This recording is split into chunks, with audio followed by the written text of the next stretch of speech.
بسم اللہ الرحمن الرحیم وبہ نستعین سبحانک لا علم لنا الا ما علمتنا انک انت العلیم الحکیم الحمد للہ رب العالمین والصلاة والسلام علی سید المرسلین وعلی آلہ وصحبہ اجمعین ومن تبعہم بإحسان الی یوم الدین اعوذ باللہ من الشیطان الرجیم بسم اللہ الرحمن الرحیم هو اللہ الذی لا الہ الا هو عالم الغیب والشہادۃ هو الرحمن الرحیم هو اللہ الذی لا الہ الا هو الملک القدوس السلام المؤمن المہیمن العزیز الجبار المتکبر سبحان اللہ عما یشرکون وقال تعالی یوم یقوم الروح والملائکۃ صفا لا یتکلمون الا من اذن له الرحمن وقال صوابا۔ جمعیت اہل حدیث جہتانہ کے امیر محترم، ذمہ داران، میرے بزرگوں، بھائیوں، اور اگر میری آواز پہنچ رہی ہے تو ماؤں اور بہنوں، اس سے پہلے لگ بھگ مہینہ بھر پہلے ہمارا عصر بعد جمعہ کے دن جو پروگرام ہوا تھا، اس میں شیخ عبدالرزاق عبد المحسن البدر، جو جامعہ اسلامیہ مدینہ منورہ میں عقیدے کے استاذ ہیں، بہت ساری کتابیں انہوں نے لکھی ہیں، ان کے یہ چھوٹے سے رسالے کلمۃ التوحید لا الہ الا اللہ فضائلہا و مدلولہا و شروطہا و نواقضہا، یہ ایک کتاب ہے، اور اس میں جو باتیں انہوں نے، میں نے پورا نام پڑھا کہ کلمہ توحید لا الہ الا اللہ، اس کے فضائل، اس کا مدلول یعنی معنی، اس کی شروط اور اس کو توڑ دینے والی چیزیں، یہ ایسی چیزیں ہیں جنہیں ہر مسلمان کو، مرد ہو یا عورت، شہر میں رہتا ہو یا دیہات میں، پڑھا لکھا ہو یا اسکول وغیرہ مدرسہ وغیرہ نہ گیا ہو، ہر انسان کو اسے سیکھنا جاننا ضروری ہے۔ ہر انسان جو مرے گا اس سے پہلا سوال اللہ کی ربوبیت کے بارے میں ہی ہوگا، پہلا سوال توحید سے متعلق ہی ہوگا۔ وہ اگر یہ کہتا ہے کہ مجھے نہیں معلوم تو فرشتے عذاب دے، اسے یہ کہہ کر عذاب دیں گے کہ نہ تو انہیں پڑھا نہ جانا۔ اس کا مطلب یہ ہے کہ ہر انسان کو یہ چیز پڑھنا ضروری ہے۔ پچھلے درس میں اس کی بحث کا آغاز کرتے ہوئے یہ سلسلہ وار ہم پورا کرنے کی کوشش کریں گے انشاءاللہ، اللہ توفیق دے اور ہمارے اس عمل میں اخلاص دے، اس سننے سنانے کو مفید بنائے دنیا اور آخرت کے لیے۔ اللہ تبارک و تعالیٰ نے لا الہ الا اللہ کے جو فضائل بیان کیے ہیں قرآن مجید میں، تمہیدی کلمات کے بعد لا الہ الا اللہ کتنا اہم کلمہ ہے، یہ عظیم الشان کلمہ ہے، اس سے زیادہ وزندار کوئی کلام، کوئی کلمہ ہے ہی نہیں، اس کے بہت سارے فضائل ہیں۔ یہ کلمۃ التقویٰ ہے، یہ العروۃ الوثقیٰ ہے، یہ دار و مفتاح السعادہ ہے، سعادت کے گھر کو، دروازے کو کھولنے والی کنجی ہے۔ ایسی بہت ساری باتیں ہم نے تمہیدی کلام میں پڑھی، اور یہ بھی بعض سلف کے اقوال کی روشنی میں ہم نے جانا تھا گزشتہ درس میں کہ انسان کے لیے اللہ نے جتنی بھی نعمت کی ہے، امام سفیان ثوری کا قول ہے، سفیان ابن عیینہ کا، تو اس سے بڑھ کر کوئی نعمت نہیں ہے کہ اللہ تعالیٰ بندے کو لا الہ الا اللہ کی سمجھ اور پہچان دے دے۔ ہم اور آپ لا الہ الا اللہ کی فضیلت کو، معنی اور مفہوم کو جان جائیں، یہ امام سفیان ابن عیینہ رحمہ اللہ کہتے ہیں کہ اس سے بڑھ کر بندے پر اللہ نے کوئی دوسرا انعام نہیں کیا۔ یہ جو میں پھر سے دہرا رہا ہوں پچھلے درس کی بات، تاکہ آپ کا سلسلہ کلام سے جڑ بھی جائے اور اس کی اہمیت کا اندازہ ہو جائے کہ اسی غور و فکر کے ساتھ آپ سنیں۔ انشاءاللہ اختصار کے ساتھ ہی ہم کچھ باتیں آج کے درس میں رکھیں گے۔ اس کے فضائل میں جو باتیں بیان کی گئی تھی پچھلے درس میں بعض نکات کی شکل میں، کہ قرآن نے اس کو کلمہ طیبہ کہا ہے، اس سلسلے میں سورہ ابراہیم کی آیت پیش کی، اس کو القول الثابت کہا، یہ بھی انہی آیتوں کے آگے ہے۔ یہ جو ہے عہد ہے جو قرآن میں کہا گا الا من اتخذ لا یملکون الشفاعۃ الا من اتخذ عند الرحمن عہدا میں عہد سے مراد سورہ مریم کی آیت ہے۔ اسی طریقے سے العروۃ الوثقیٰ، مضبوط دستہ، پکڑ، گرفت والی چیز، ہاں، جو قرآن میں کہا فمن یکفر بالطاغوت ویؤمن باللہ فقد استمسک بالعروۃ الوثقیٰ، تو یہاں العروۃ الوثقیٰ جس کو کہا گیا وہ لا الہ الا اللہ کو کہا گیا۔ اسی طرح اور بھی ایک آیت پیش کی، اس کے فضائل میں سے یہ ہے کہ یہ کلمہ باقیہ ہے جو اللہ تبارک و تعالیٰ نے حضرت ابراہیم علیہ الصلاۃ والسلام کی دعوت اور کلمے کے طور پر پیش کر کے باقی دنیا کے لوگوں کے لیے بطور نمونہ قائم رکھا. پھر یہ بتایا تھا سورہ فتح کے حوالے سے کہ یہی کلمۃ التقویٰ ہے جو اللہ تبارک و تعالیٰ نے فرمایا قرآن سورہ فتح کی آیت میں کہ اذ جعل الذین کفروا فی قلوبہم، یہ آگے آیت میں ہے وَأَلْزَمَهُمْ کلمۃ التقویٰ.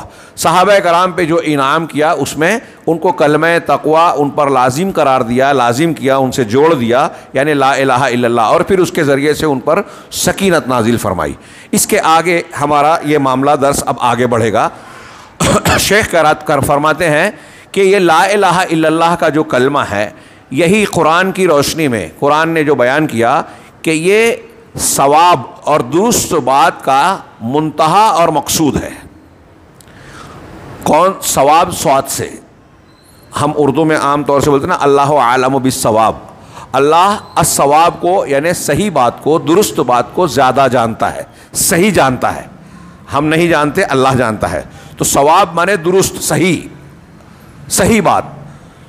تو صحیح بات قرآن مجید میں ثواب کا لفظ سورہ نبا میں کہا اللہ تعالیٰ نے یوم یقوم الروح والملائکۃ صفا لا یتکلمون الا من اذن لہ الرحمن وقال صوابا.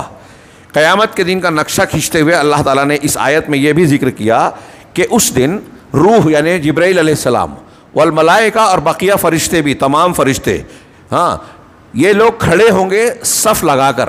یوم یقوم الروح والملائکۃ صفا، صف بندی کے ساتھ یہ کھڑے ہوں گے.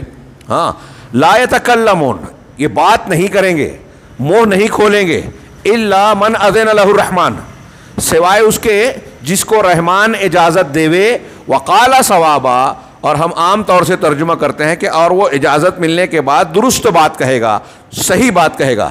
لیکن حضرت ابی طلحہ ایک معنی اور بھی ہے جو حضرت ابن عباس رضی اللہ تعالیٰ عنہ سے مروی ہے اور حضرت اکرمہ سے بھی. وہ کہتے ہیں علی بن ابی طلحہ روایت کرتے ہیں ابن عباس سے اللہ تعالیٰ کے اس فرمان کے بارے میں کہ الا من اذن لہ الرحمن وقال صوابا، وہ کہتے ہیں کہ انہ قال الا من اذن لہ رب بشہادت اللہ الہ الا اللہ وہی منتہی الثواب، سوائے اس کے قیامت کے دن وہی بات کرے گا جس کو رحمان اجازت دے گا لا الہ الا اللہ کی شہادت کے ذریعے سے، اور اس نے درست بات کی ہوگی، یعنی دنیا میں صحیح بات کی، اور سب سے صحیح بات لا الہ الا اللہ ہے. جو دنیا میں لا الہ الا اللہ بولا ہوگا، ہاں اسے قیامت کے دن اللہ تبارک و تعالیٰ سفارش کی اجازت دے گا، اور لا الہ الا اللہ کے ماننے والوں کے ہی حق میں سفارش کی اجازت ملے گی.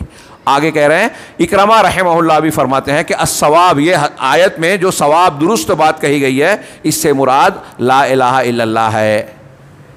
کتنی اہمیت کی بات ہے کہ دنیا میں بہت ساری باتیں ہم بولتے سنتے ہیں، جس بات کو اللہ تعالیٰ نے ثواب درست بات کہا وہ لا الہ الا اللہ ہے. یہ تینوں روایتیں جو ہے امام طبرانی نے اپنی کتاب الدعاء میں نقل کی ہے. آگے ہم بڑھ رہے ہیں کہ لا الہ الا اللہ کے فضائل میں قرآن کے بیان کے مطابق یہ ہے کہ یہ دعوت الحق ہے.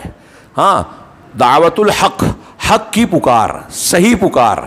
ہاں قرآن مجید میں اللہ تبارک و تعالیٰ نے یہ لفظ استعمال کیا لہو دعوت الحق کے، اللہ ہی کے لیے دعوت حق ہے. اس کا ایک ترجمہ کرتے ہیں کہ اللہ اسی کو پکارنا حق ہے. ایک دوسرا ترجمہ یہ کرتے ہیں جو لا الہ الا اللہ کے معنی کے ساتھ ہے کہ اسی کی عبادت کرنا حق ہے. پکارنا میں بھی عبادت کا معنی ہے، اور عبادت تو عبادت ہے ہی، تو اللہ تعالیٰ کے لیے ہی عبادت کرنا حق ہے، باقی کسی اور کی نہیں. اب قرآن کی آیت سنیے اور پڑھیے. ہاں اللہ تعالیٰ کا ارشاد ہے سورہ رعد کی آیت نمبر 14 لہو دعوت الحق، اللہ ہی کے لیے دعوت حق ہے، یا پکارنا حق ہے، یا اللہ کے لیے عبادت حق ہے.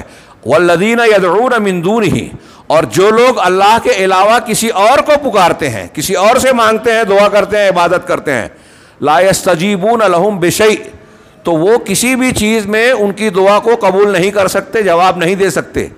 الا کباسط کفیہ الی الماء، سوائے اس کے اس شخص کی طرح جس نے پانی کی طرف اپنے ہاتھ پھیلائے رکھے ہیں، لیبلغ فاہ، تاکہ وہ پانی اس کے منہ تک پہنچ جائے. وما ہوا ببالغہ، لیکن وہ پانی اس کے منہ تک پہنچ نہیں سکتا. وما دعاء الکافرین الا فی ضلال، اور کافروں کی دعا اور پکار تو محض گمراہی ہے، بیکار ہے، رائے گاں جانے والی ہے. کیا مطلب ہے اس آیت کا؟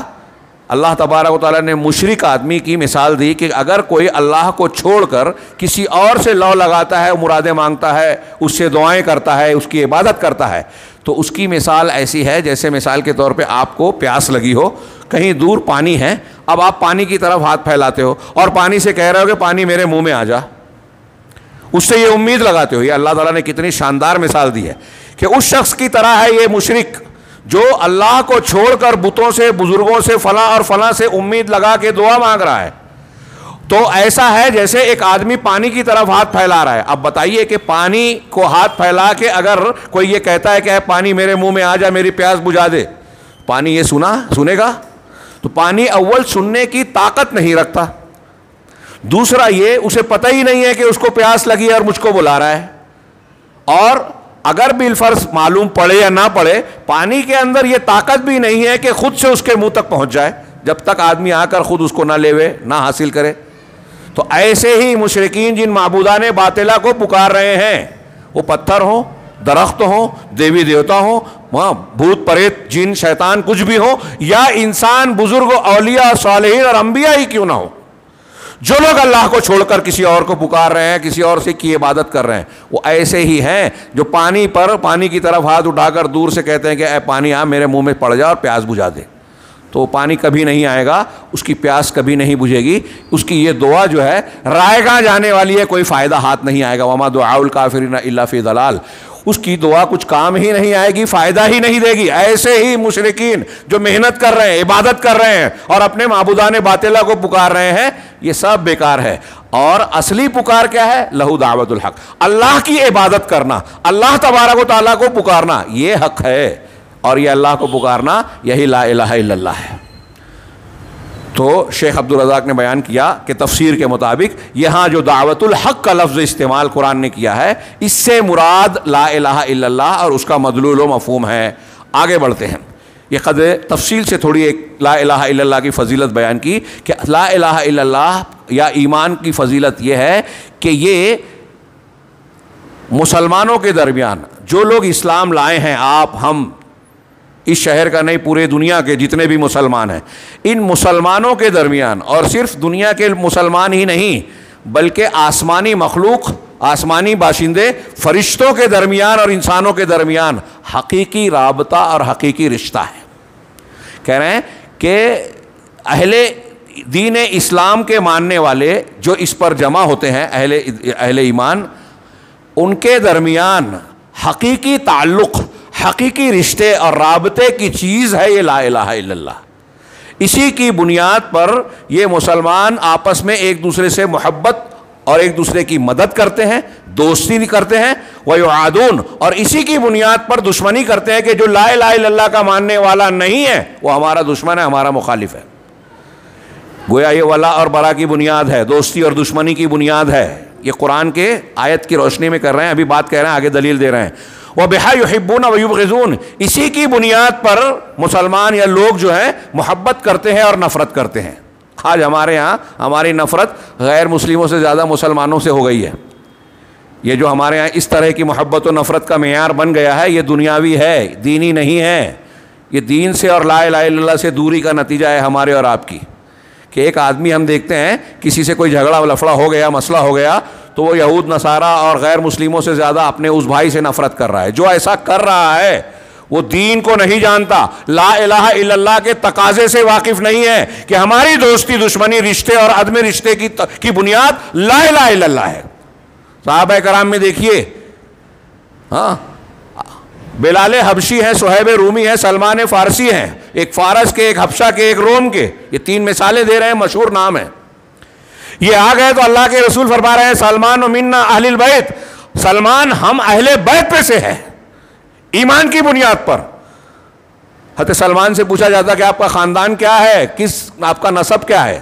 فارس کے گھرانے کے تھے نا، ان کے ابا والد جو تھے وہ آتش کدے میں جو آگ جلا کے لوگ پوجا پاٹ کرتے تھے نا، مجوسی لوگ، اس کے بڑے خادم اور بڑے ذمہ دار تھے. ہاں، انہوں نے سوالات کیے، قید کر دیا. ان کے اسلام لانے کی بڑے لمبے واقعہ ہے، مستد احمد وغیرہ میں منقول ہے. ہاں، اور بڑا دلچسپ اور بہت عبرت اور سبق والا ہے. ہاں تو حضرت سلمان فارسی رضی اللہ تعالیٰ عنہ سے جب کوئی پوچھتا تھا کہ آپ کا خاندان اور نسب کیا ہے, کس کے بیٹے پوتے ہیں, تو وہ جواب کیا خوبصورت دیتے تھے, سلمان ابن اسلام ابن اسلام ابن اسلام, میرے باپ دادا کا نسب اسلام ہے, گویا پورے مسلمان میرے خاندان ہے, میرا خاندان ہے, اسلام کے ماننے والے ہمارا. کیوں؟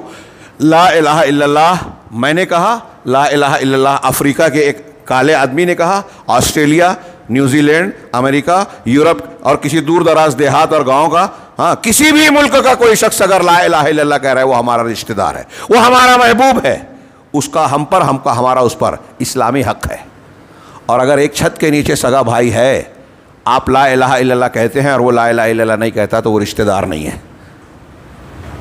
اسلام کا دشمن بن کر جب سگا بھائی آیا, باپ آئے, تو صحابہ کرام نے تلوار چلانے میں دریغ نہیں کیا. بدر میں, احد میں دیکھ لیجیے, حضرت عمر فاروق نے اپنے سگے ماموں کو مارا اپنے ہاتھوں سے. حضرت ابو عبیدہ بن جراح رضی اللہ تعالیٰ عنہ نے اپنے باپ کو قتل کیا غزوہ بدر میں.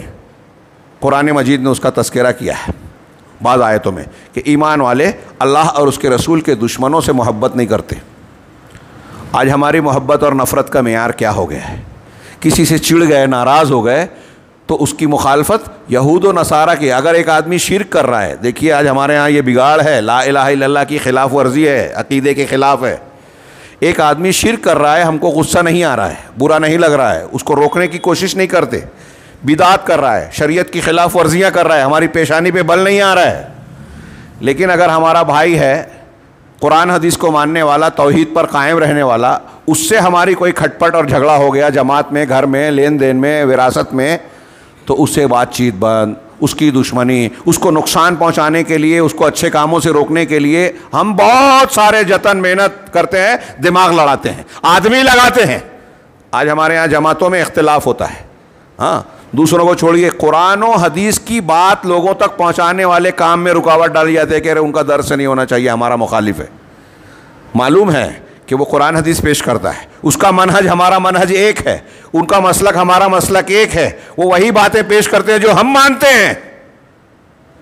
ہمارے یہاں لوگ یہ کر رہے ہیں, ان کو روک دیا جائے, درس نہ دینا جائے, خطبہ نہ دیا جائے, اور میں یہ بیان کر رہا ہوں تو بہت برا لگ رہا ہے. ارے برا کیوں لگ رہا ہے؟ آپ جو کام کر رہے ہو وہ مومنین کا کام ہے یا کافروں کا؟ قرآن اٹھائیے. انبیاء کرام علیہ الصلوۃ والسلام کو دین کی دعوت دینے سے کون لوگ روکتے تھے؟ کون راستہ روکتے تھے صحیح کام کرنے سے؟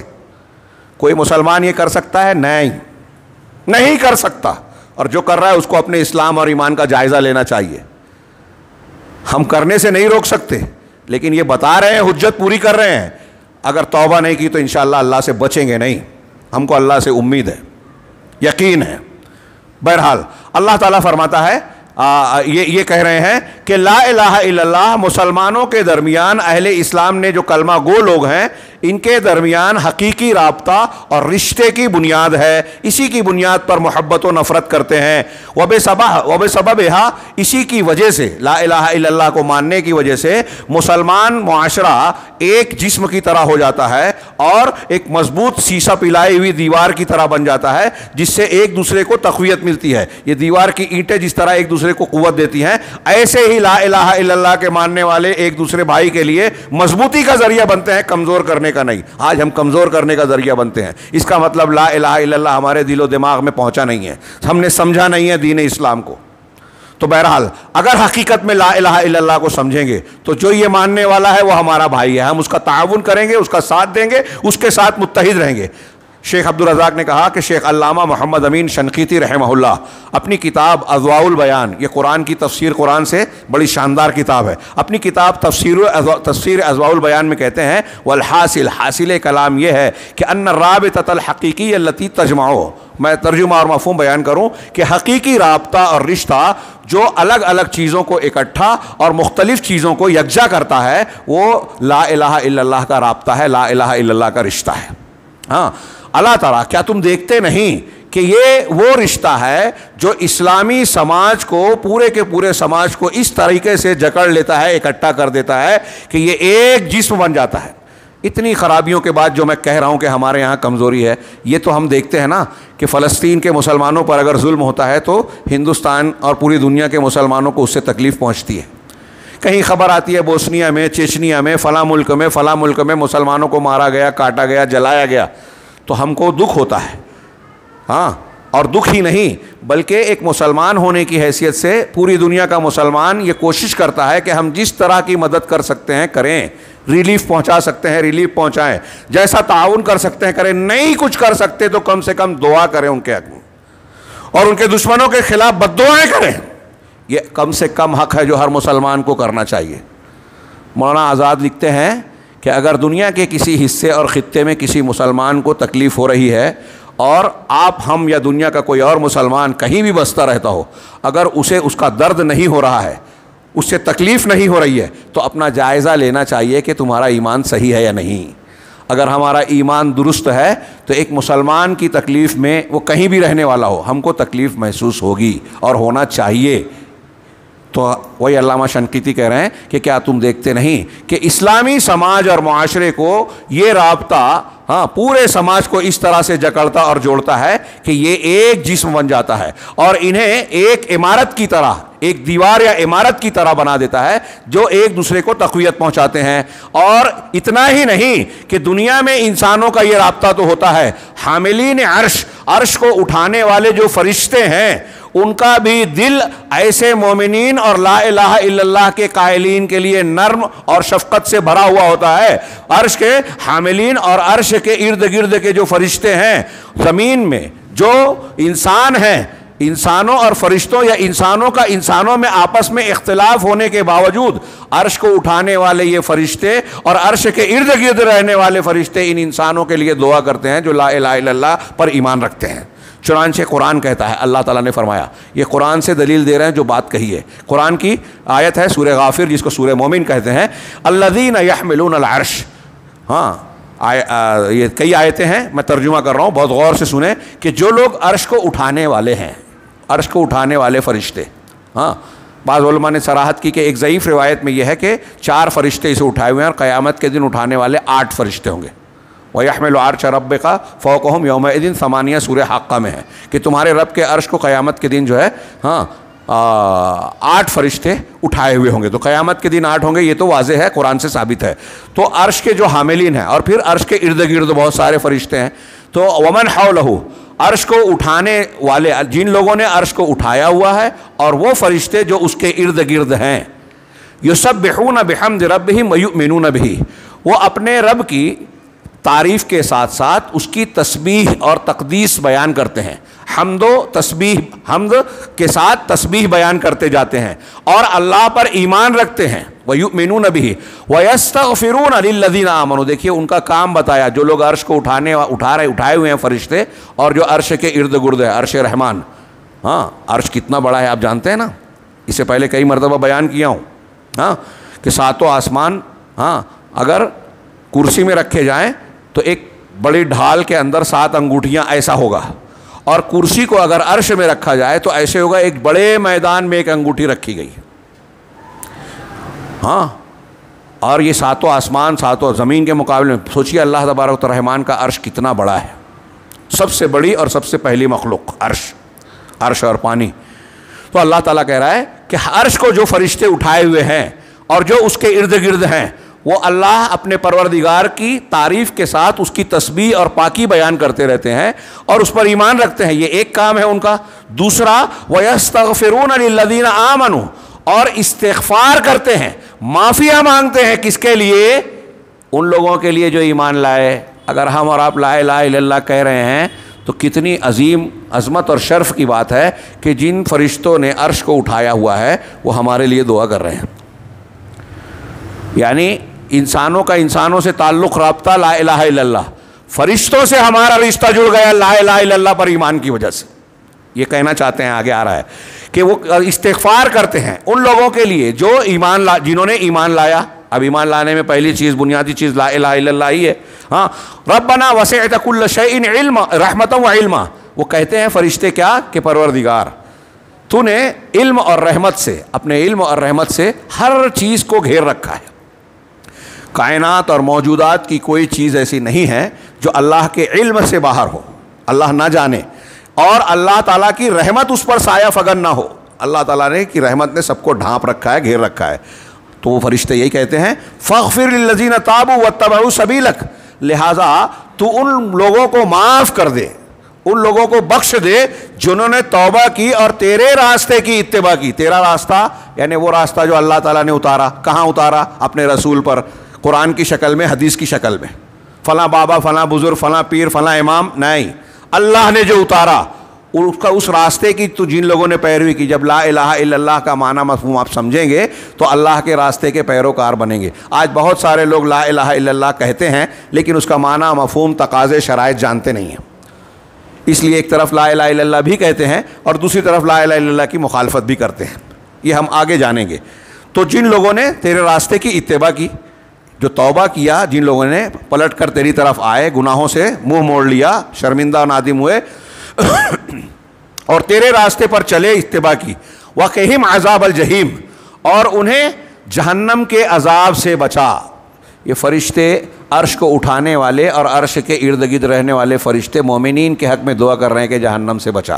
کتنی عظیم بات ہے، کتنی بڑی فضیلت ہے۔ ہاں، ربنا، ابھی ان کی دعا ختم نہیں ہوئی، ربنا وادخلہم جنات عدن، اے ہمارے پروردگار اور انہیں تو جنات عدن میں یعنی ہمیشگی کے باغات میں داخل کر دے، التی وعدتہم، جس کا تو نے ان سے وعدہ کیا ہے۔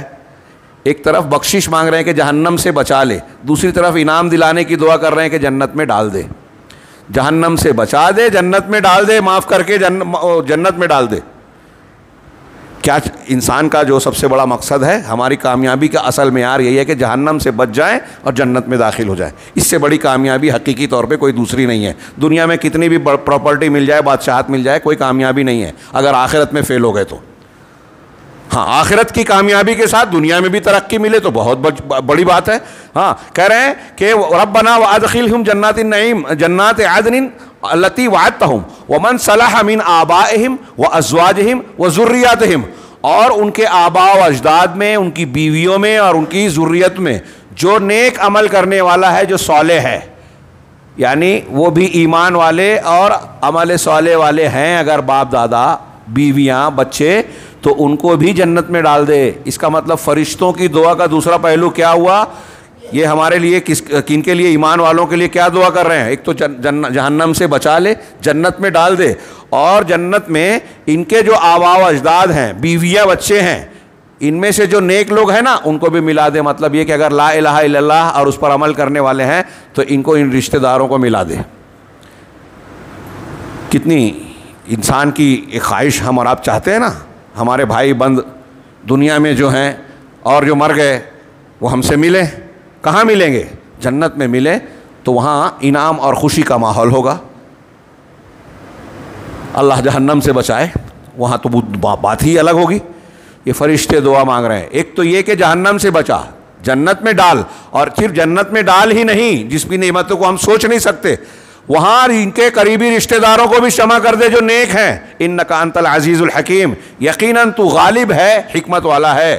وقہم السیئات، اور تو ان کو بری چیزوں سے بچا لے۔ یہاں السیئات آگے کے سیاق سے پتہ چلتا ہے کہ قیامت کی برائیاں ہیں جو جہنم اور اللہ کے عذاب کی شکل میں ہوگی، انہیں برائیوں سے بچا لے۔ ومن تق السیئات یومئذ فقد رحمتہ، اس دن جس کو تو نے سیئات سے، برائیوں سے بچا لیا تو یقیناً تو نے اس پر رحم کیا۔ وذالک هو الفوز العظیم، اور یہ بہت بڑی کامیابی ہے۔ اس آیت کو نقل کرنے کے بعد علامہ شنقیطی، جو پیچھے اس کا بات چل رہی ہے، وہ آگے کہتے ہیں کہ اللہ تبارک و تعالیٰ نے ان آیتوں میں اشارہ کیا ہے اس بات کی طرف کہ وہ رابطہ، وہ رشتہ اور تعلق جو کہ حاملین عرش کے اٹھانے والے اور عرش کے ارد گرد رہنے والے فرشتوں اور زمین میں موجود بنی آدم انسانوں کے درمیان جو رشتہ قائم ہوتا ہے، جو تعلق اور رابطہ ہے، حتی دعوا اللہ لہم ہدوا، یہاں تک کہ اس رشتے کی بنیاد پر وہ فرشتے دنیا کے ان انسانوں کے لیے یہ عظیم اور زبردست دعا کر رہے ہیں۔ یہ جو دعا قرآن نے بیان کی سورہ غافر، سورہ مومن میں، یہ دعا کن کے لیے ہے؟ فرشتے حاملین عرش، ان انسانوں کے لیے جو دنیا میں بس رہے ہیں، ہم اور آپ، ان کے لیے یہ عظیم الشان اور زبردست دعا کر رہے ہیں۔ یہ کس وجہ سے کر رہے ہیں؟ انما، اس کی یہ رابطہ اور یہ بنیاد ہے، انما ہی الایمان باللہ جل وعلا، یہ رابطے کی بنیاد، اس رابطے کی بنیاد اللہ جل وعلا پر ایمان ہے۔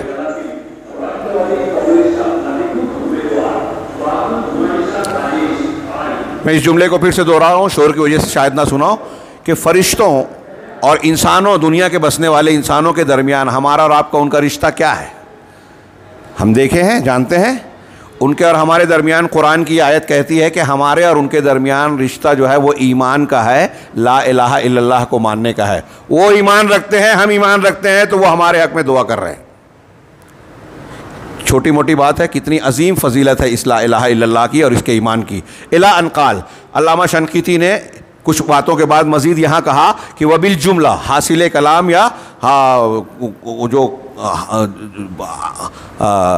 خلاصہ کلام یہ ہے کہ فلا خلاف بین المسلمین ان الرابطۃ التی تربط افراد اہل الارض بعضهم ببعض، کہہ رہے ہیں کہ اس میں مسلمانوں کے درمیان کوئی اختلاف نہیں ہے کہ وہ رابطہ اور رشتہ جو دنیا کے لوگوں کو ایک دوسرے سے جوڑتا ہے، اور وہ رابطہ جو اہل زمین کو اہل آسمان سے جوڑتا ہے، یعنی انسانوں کو فرشتوں کا رشتہ دار بناتا ہے یا تعلق والا بنا دیتا ہے۔ رشتہ دار مطلب یہاں وہ رشتہ نہیں جو دنیا میں ہوتا ہے، تعلق والا کہ ایک دوستی اور تعلق بن گیا، وہ رابطہ کیا ہے؟ لا الہ الا اللہ کا ہے۔ فلا یجوز، چنانچہ علامہ شنقیطی آخری جملہ کہہ رہے ہیں کہ فلا یجوز البتہ النداء برابطۃ غیرہا، لہذا قطعی طور پر یہ جائز نہیں ہے کہ آپ کسی دوسرے رابطے کا حوالہ دے کر پکاریں، لا الہ الا اللہ کے علاوہ کسی اور رشتے کا حوالہ دیں۔ میں تو فلاں خاندان کا ہوں، میں تو فلاں علاقے کا ہوں، اور ہم تو فلاں زبان کو بولنے والے ہیں، اس لیے ہمارا رشتہ دار، ہمارا قبیلہ، کنبہ اور برادری کے ہی لوگوں کو مانیں گے۔ لا الہ الا اللہ کے رشتے کو اہمیت دیجیے۔ دنیا کا کوئی بھی حصہ ہمارا رشتہ دار، فرشتے لا الہ الا اللہ کے رابطے کی بنیاد پر ہمارے حق میں دعائیں کرتے ہیں، گویا ہم سے تعلق ان کا ہو گیا۔ آگے یہ ایک فضیلت بتائی کہ حقیقی رابطہ اور رشتہ لا الہ الا اللہ کی بنیاد پر قائم ہوتا ہے۔ آگے کہا کہ ومن فضائل هذه الکلمہ، اس کلمے کی فضیلت کے باب کے فضائل میں سے ایک یہ ہے کہ انہا افضل الحسنات، کہ بہت ساری نیکیاں دنیا میں ہیں، شریعت میں بتائی گئی ہیں۔ آپ اور ہم روزہ، نماز، صدقہ، خیرات، ہاں، اور بہت ساری نیکیاں کرتے ہیں، قرآن کی تلاوت وغیرہ وغیرہ، ہاں، لیکن لا الہ الا اللہ کو ماننا، پڑھنا اور اس پر یقین رکھنا، جتنی بھی نیکیاں ہیں دنیا کے اندر، ان میں سب سے زیادہ فضیلت والی نیکی لا الہ الا اللہ ہے۔ ہاں، اللہ تعالیٰ کا ارشاد ہے، ہاں، یہ من جاء بالحسنۃ فلہ خیر منہا، یہ قرآن کی آیت جو ہے یہاں تشریح کی ضرورت ہے۔ یہ جو بات انہوں نے کہی ہے، ابھی جب حدیثوں کی روشنی میں اگلا باب عنوان قائم کیا ہے کہ احادیث سے لا الہ الا اللہ کی جو فضیلت کا معلوم ہوتی ہے وہ بیان کیا ہے، یہ آخری ہے قرآن کی روشنی میں۔ کہہ رہے ہیں کہ قرآن نے یہ سورہ نمل میں کہا کہ جو شخص حسنہ، ہاں، حسنہ کا ترجمہ نیک عمل کرتے ہیں عام طور سے، جو شخص حسنہ لائے گا یعنی نیک عمل کرے گا، فلہ خیر منہا، تو اس کو اس نیکی سے زیادہ بہتر بدلہ اللہ تعالیٰ سے ملے گا، یعنی اس سے زیادہ بہتر چیز اللہ دے گا۔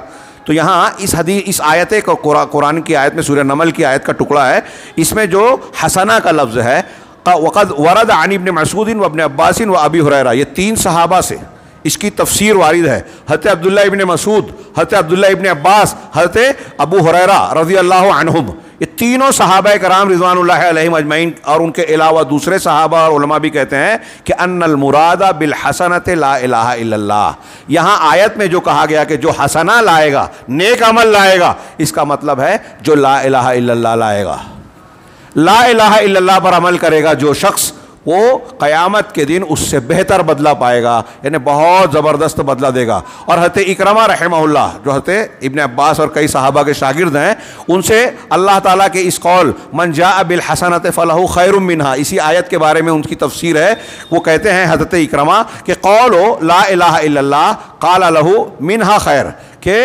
لا الہ الا اللہ کا کہنا یہ ہے، اس سے کہا قالا لہو منہا خیر، اس کے لیے اس سے بہتر چیز ہوگی، لأنہ لا شیء خیر من لا الہ الا اللہ، اس لیے کہ لا الہ الا اللہ سے بہتر کوئی چیز ہے ہی نہیں، سب سے بہترین چیز۔ آگے ایک روایت اور نقل کی، وقد ثبت فی المسند، صحیح مسند میں ایک روایت ثابت ہے، اور مسند کے علاوہ دوسری حدیث کی کتابوں میں بھی حضرت ابو ذر غفاری رضی اللہ تعالیٰ عنہ کہتے ہیں قلت یا رسول اللہ، میں نے کہا اے اللہ کے رسول، ہاں، علمنی عملا یقربنی من الجنہ ویباعدنی من النار، کہ اے اللہ کے رسول مجھے ایسا عمل سکھائیے جو مجھ کو جنت سے قریب کر دے اور جہنم سے دور کر دے۔ دیکھیے صحابہ کرام اللہ کے رسول صلی اللہ علیہ وسلم سے جو نسخہ پوچھتے بھی تھے تو ایک دم بنیادی طور سے ایک جملہ کہا لیکن حاصل کلام جو ہے مقصود جو ہے وہ سب سے اعلیٰ ہے. ایسی بات بتائیے, ایسا عمل بتائیے جس سے میں جنت سے قریب ہو جاؤں اور جہنم سے دور ہو جاؤں. یہی ہر انسان کو چاہیے, ہر مسلمان یہ چاہے گا. تو اللہ کے رسول صلی اللہ علیہ وسلم نے جواب دیا کہ اذا عملت سیئۃ فاعمل حسنہ فانھا عشر امثالھا, کہ جب تم کوئی برائی کا ارتکاب کر بیٹھو, اگر تم سے کوئی گناہ ہو جائے, غلطی ہو جائے, تو اس کے بعد نیکی بھی کرو. ہاں توبہ استغفار تو ہے ہی, اس کے بعد نیکی کا کام کرو, اس لیے کہ یہ نیکی جو ہے 10 گنا زیادہ بدلہ دے گی. اگر آپ نے ایک نیکی کی تو 10 گنا زیادہ, اب آپ نے ایک برائی کی تو ایک ہی گنا ہوا, لیکن اب ایک نیکی کر لی تو 10 ہو گئی, تو یہ 10 ہو گئی اور یہ ایک ہی ہے تو یہ 10 اس کو مٹا دے گی اور اس پر بھاری پڑ جائے گی.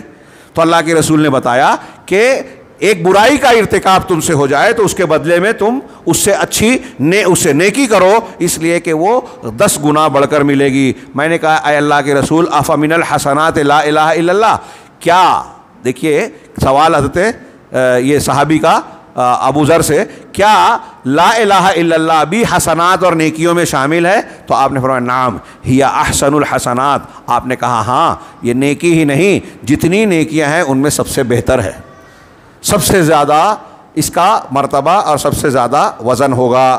ابھی ہم آگے, اب یہاں انہوں نے اختتام کیا, یہ مسند وغیرہ کی روایت ہے اور دعا امام طبرانی نے بھی نقل کیا, اسی کے الفاظ ہیں.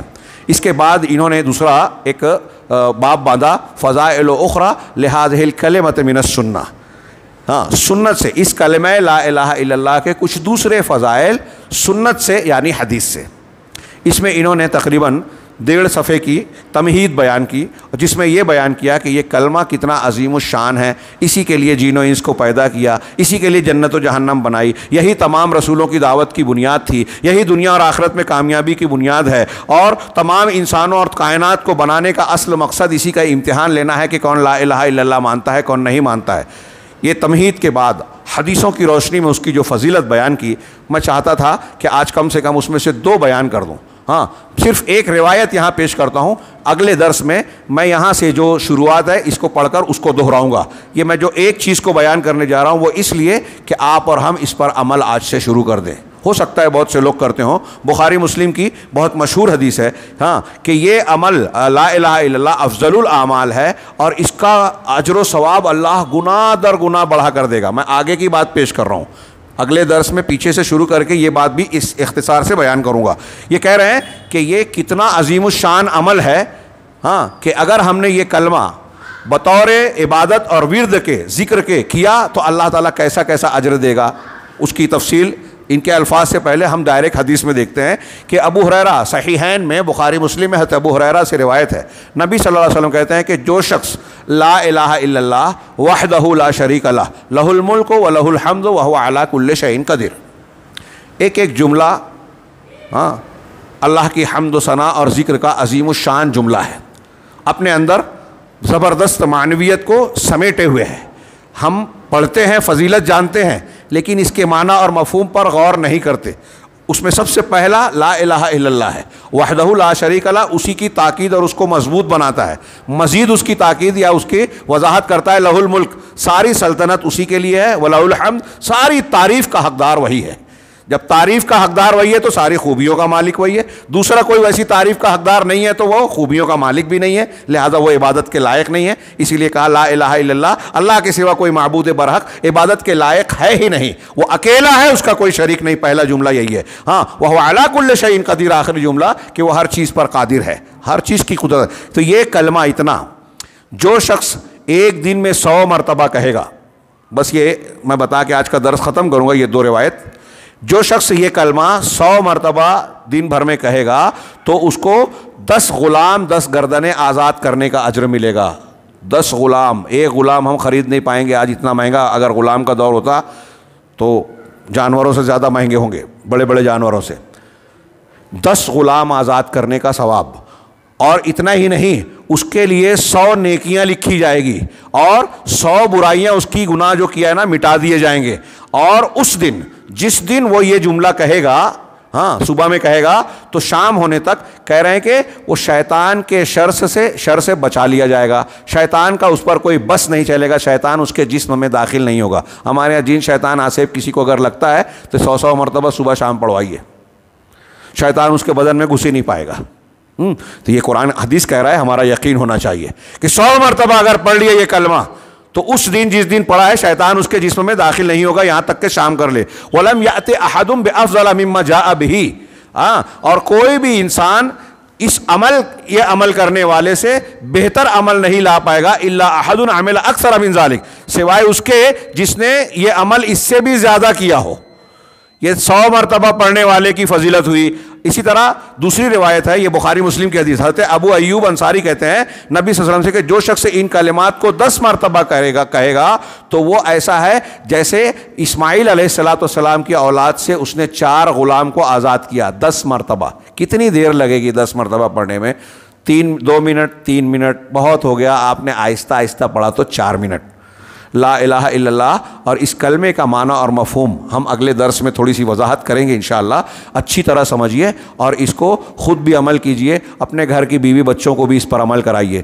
دیکھیے اللہ کے اس ذکر سے اگر ہم سمجھ کر رہے ہیں اور یہ دعا کر کے کر رہے ہیں کہ اللہ یہ جو کلمات ہم پڑھ رہے ہیں ہمارے عمل اور عقیدے کو اسی کے مطابق بنا دے اور ہم کوشش کریں تو انشاءاللہ بہت ساری برکتیں ملے گی۔ یہ اس کی فضیلتیں جو حدیثوں میں بیان کی گئی ہے انشاءاللہ ہم آئندہ کے پروگرام میں آئندہ ماہ جب آئیں گے تو سنت سے لا الہ الا اللہ کی فضائل ہم پڑھیں گے۔ میں پھر جتنے حاضرین ہیں ان سے عرض کروں گا کہ آپ بھی ان دروس میں ضرور شریک ہوں اور اپنے متعلقین اور اہل خانہ کو لائیں، اس سے آپ اکتاہٹ کا شکار نہ ہوں۔ یہ جو ہم پڑھ رہے ہیں اور میں پڑھانے کی کوشش کر رہا ہوں اس کتاب کو جو میں نے منتخب کیا ہے، اس سے زیادہ ضروری کسی انسان کو دوسری چیز کا سیکھنا سمجھنا اس سے زیادہ ضروری، یہ ہر انسان کے لیے لازم ہے کہ سیکھے۔ لہٰذا ہمیں اور آپ کو ایک دین کے فرض کو سمجھتے ہوئے کہ یہ سیکھنا ہم پر لازم ہے، ہمیں اس میں پابندی سے حاضر رہنا ہے۔ آئندہ کئی دروس میں یہ سلسلہ جاری رہے گا۔ اللہ تعالی ہمیں خیر کی توفیق دے، دین کو سمجھنے کی اور خاص طور سے کلمہ توحید کو اور سمجھ کر اسے اس کے شرائط اور شروط کے ساتھ اختیار کرنے کی توفیق دے، اور اس کی جو فضیلتیں قرآن و حدیث میں بیان کی گئی ہے ہم کو ان سب کا حقدار بنائیں۔ اللہ تعالی دنیا اور آخرت میں ہم کو کامیاب کرے، جہنم سے بچائے، جنت میں داخل کرے۔ وآخر دعوانا ان الحمد للہ رب العالمین، والسلام علی نبینا محمد۔